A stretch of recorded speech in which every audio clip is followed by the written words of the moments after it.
সুপ্রিয় দর্শক, সত্যপক্ষের আজকের পর্বে আপনাদের সবাইকে স্বাগত জানাচ্ছি। আমি শেখ বুলবুল।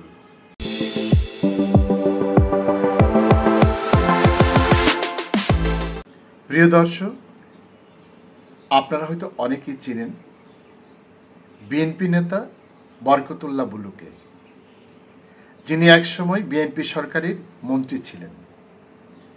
তিনি অত্যন্ত বিনয়ী, মার্জিত এবং স্বল্পভাষী।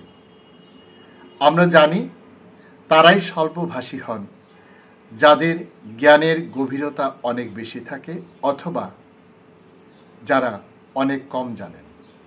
বরকতুল্লাহ বুলু যেহেতু বিএনপি সরকারের একজন মন্ত্রী ছিলেন এবং মোটা দাগে তার কোনো দুর্নাম, ব্যর্থতা বা অযোগ্যতার কথা কোথাও উচ্চারিত হয়নি, সেহেতু আমরা ধরে নিতেই পারি তিনি একজন জ্ঞানী মানুষ। কিন্তু সাম্প্রতিককালে এক এক করে বিএনপির নেতারা যখন তাদের নিজের যোগ্যতার পরিচয় দিচ্ছেন, তাদের সম্পর্কে সাধারণ গণমানুষের যে ধারণা ছিল সেটাকে পাল্টে দিয়ে নিজেদের আসল রূপ তুলে ধরছেন, সেক্ষেত্রে সম্ভবত এই বিএনপি নেতা বরকতুল্লাহ বুলু ভাবছেন, আমি কেন পিছিয়ে থাকব। তিনিও হয়তো সেই প্রতিযোগিতায় অংশগ্রহণ করার জন্য ইদানিং এমন কিছু কথা বলছেন বা বলেছেন যেটি আসলে তার সম্পর্কে মানুষের এতদিনের ধারণার সাথে কিছুটা অসঙ্গতিপূর্ণ। সম্প্রতি তিনি ডক্টর ইউনূস সম্পর্কে কি বলেছেন তা হয়তো আপনারা অনেকেই শুনেছেন। তারপরও আসুন আমরা আবার একটু সেটা শুনে আসি।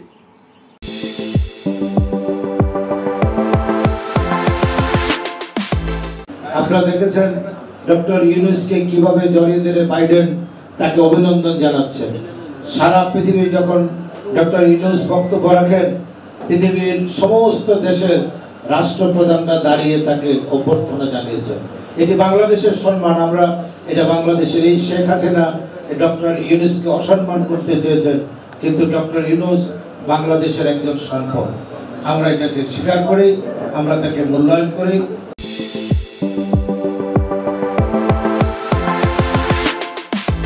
আমি জনাব শফিকুর রহমান জামাতের আমির, ওনাকে দায়িত্ব দিয়েছি, নাইক সাহেবকে দায়িত্ব দিয়েছি, আলেম সমাজকে দায়িত্ব দিয়েছি। আপনি আমেরিকায় লেখাপড়া করতেন, আপনার একজন প্রেমিকা ছিল, সেই প্রেমিকা হলো মনিকার মা, আপনার মেয়ের মা। তিনি হলেন রাশিয়ার অর্থোডক্স খ্রিস্টান, রাশিয়ান আমেরিকায় লেখাপড়া করে। ওই মহিলা দাবি দিল, ইউনূস তুমি যদি আমাকে বিয়ে করতে হয় তাহলে এই অর্থোডক্স চার্চে গিয়ে তোমাকে খ্রিস্টান হতে হবে, তাহলে আমি তোমাকে বিয়ে করব। ইউনূস সাহেব, আপনি 1970 সালে সে অর্থোডক্স চার্চে গিয়ে খ্রিস্টান হয়ে মনিকার মাকে বিয়ে করেছেন। এর থেকে আপনি মুসলমান কবে হয়েছেন ফেরত এসেছেন? 18 কোটি মানুষের দেশে, আপনি মুসলমানের দেশে, আপনি সরকার প্রধান। আমি শফিকুর রহমান সাহেব জামাতের আমির, আপনার আল্লাহর ওলি। আপনারা জিজ্ঞাসা করেন ইউনূস সাহেবকে উনি কি ফেরত এসেছেন? নাইক সাহেব জিজ্ঞাসা করেন এদেশে আলেম সমাজকে দায়িত্ব, উনি কি খ্রিস্টান থেকে আবার মুসলমান হয়েছেন কিনা। প্রিয় দর্শক, আপনারা শুনলেন বরকতুল্লাহ বুলু বলছেন ডক্টর ইউনূস যখন মনিকার মাকে বিয়ে করেন তার আগে তার সাথে প্রেম ছিল এবং তার সেই বিয়ের একটি অন্যতম শর্ত ছিল তার ধর্ম ত্যাগ করা, এবং তিনি দাবি করছেন সেই ধর্ম ত্যাগ করেই তিনি মনিকার মাকে বিয়ে করেছিলেন। এখন তার প্রশ্ন, তিনি কি সেই খ্রিস্ট ধর্ম যে গ্রহণ করেছিলেন সেটা ত্যাগ করে কি আবার ইসলাম ধর্ম গ্রহণ করেছেন? প্রিয় দর্শক, আমার সন্দেহ হচ্ছে তিনি আসলে কতটা শিক্ষিত। তিনি কি অশিক্ষিত না কুশিক্ষিত, সেটিও একটি প্রশ্ন। যদি তিনি অশিক্ষিত হয়ে থাকেন তাহলে তার এই প্রশ্ন খুব একটা অযথার্থ নয়, কারণ আমরা যারা কম বেশি লেখাপড়া করেছি তারা মাইকেল মধুসূদন দত্তের কথা জানি। আমরা জানি জন্মগতভাবে তিনি হিন্দু ছিলেন, কিন্তু ঘটনাক্রমে তিনি একসময় খ্রিস্ট ধর্ম গ্রহণ করেন। আর যখন খ্রিস্ট ধর্ম গ্রহণ করেন তখন তার কিন্তু নাম বদলে যায়। এটি নিয়ম। যারা ইসলাম ধর্ম থেকে হিন্দু ধর্ম গ্রহণ করেন, অথবা হিন্দু ধর্ম থেকে ইসলাম ধর্ম গ্রহণ করেন, অথবা হিন্দু ধর্ম থেকে খ্রিস্ট ধর্ম গ্রহণ করেন, অথবা ইসলাম ধর্ম থেকে খ্রিস্ট ধর্ম গ্রহণ করেন, তখন কিন্তু তাদের সেই ধর্মান্তরের একটি বড় স্মারক হয়ে ওঠে তাদের নামের পরিবর্তন। মাইকেল মধুসূদন দত্তের নাম কিন্তু ছিল শ্রী মধুসূদন দত্ত, এবং যখন তিনি খ্রিস্ট ধর্ম গ্রহণ করলেন তখন তার নাম হয়ে উঠল মাইকেল মধুসূদন দত্ত। ঠিক একইভাবে আমরা কি কখনো শুনেছি মাইকেল ডক্টর ইউনুস বা মাইকেল ডক্টর ইউনাস? তা তো শুনিনি। যেহেতু তা শুনিনি সেহেতু আমরা সহজেই বুঝতে পারি তিনি কখনো খ্রিস্ট ধর্ম গ্রহণ করেননি। যদি খ্রিস্ট ধর্ম গ্রহণ করতেন তাহলে নিশ্চয়ই তার নামের আগে এই মাইকেলের মতো একটি শব্দ যুক্ত হতো। তো বরকতুল্লাহ বুলু যদি শিক্ষিত হতেন নিশ্চয়ই তারও এই বিষয়টি অজানা থাকতো না। তিনি যদি সমাজ সচেতন হতেন তাহলে দেখতেন যে যারা যারা নব্য মুসলিম হয়েছে বা নও মুসলিম হয়েছে কিভাবে তাদের আগের নাম পরিবর্তিত হয়ে যায়। এবং অনেকেই কিন্তু বিভিন্ন মসজিদে মসজিদে এই বিষয়টিকে কাজে লাগিয়ে আর্থিক সাহায্য তোলেন। সেক্ষেত্রে আমরা দেখি যারা এই আর্থিক অনুদান গ্রহণ করেন বা সাহায্য তোলেন তারা তাদের যে ইতিহাস বলেন সেখানে তার পূর্বের নাম কি ছিল এবং পরের নাম কি হয়েছে সেটা উল্লেখ করেন। তো বরকতুল্লাহ বুলুর যদি এই সামাজিক জ্ঞান থাকতো, এই ধর্মীয় জ্ঞান থাকতো, তাহলে এটা নিশ্চয়ই তার জানা থাকতো। তার এই বক্তব্যের মধ্যে আমরা কিন্তু সেটির কোনো ছাপ লক্ষ্য করিনি। এখন প্রশ্ন হচ্ছে, তিনি যদি অশিক্ষিত না হয়ে থাকেন তাহলে কি তিনি কুশিক্ষিত হতে পারেন? যারা কুশিক্ষিত তারা তাদের অর্জিত শিক্ষাকে অপব্যবহার করেন। তিনি কুশিক্ষিত হলে নিশ্চয়ই সৈয়দ ওয়ালিউল্লাহর লাল সাল উপন্যাসটি পড়েছেন, আর সেই উপন্যাসের মজিদের যে চরিত্র সেটির স্বরূপ চিনেছেন, এবং এই ক্ষেত্রে তিনি সেই মজিদের ভূমিকা অবতীর্ণ হয়েছেন। সেই উপন্যাসে গ্রামের নব্য সুশিক্ষিত তরুণ আক্কাস যখন গ্রামে একটি স্কুল প্রতিষ্ঠা করতে চাইলেন তখন মজিদ দেখলেন এই গ্রামের ছেলেমেয়েরা যদি শিক্ষিত হয়ে যায় তাহলে তার যে ভণ্ডামি, তার যে শোষণ সেটি বন্ধ হয়ে যাবে।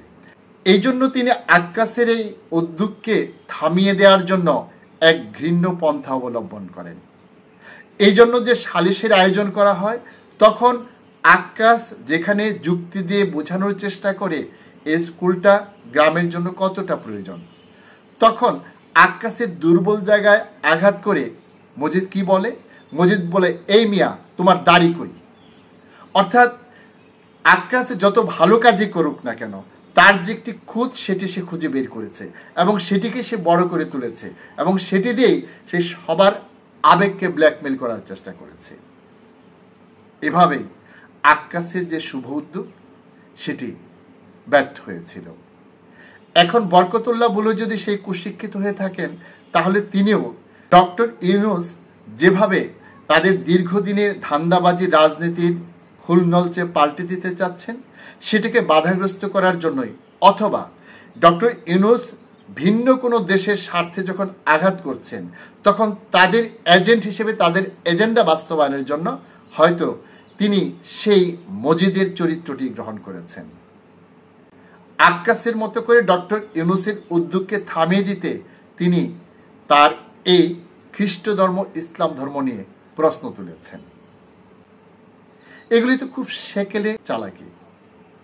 তিনি বুঝতে পারছেন না যে এ ধরনের চালাকি বা অপকৌশলের দিন অনেক আগে শেষ হয়ে গেছে। এদেশের মানুষ আর এখন অতটা অসচেতন বা অশিক্ষিত নয়, তারা এখন অনেক অনেক বেশি সচেতন।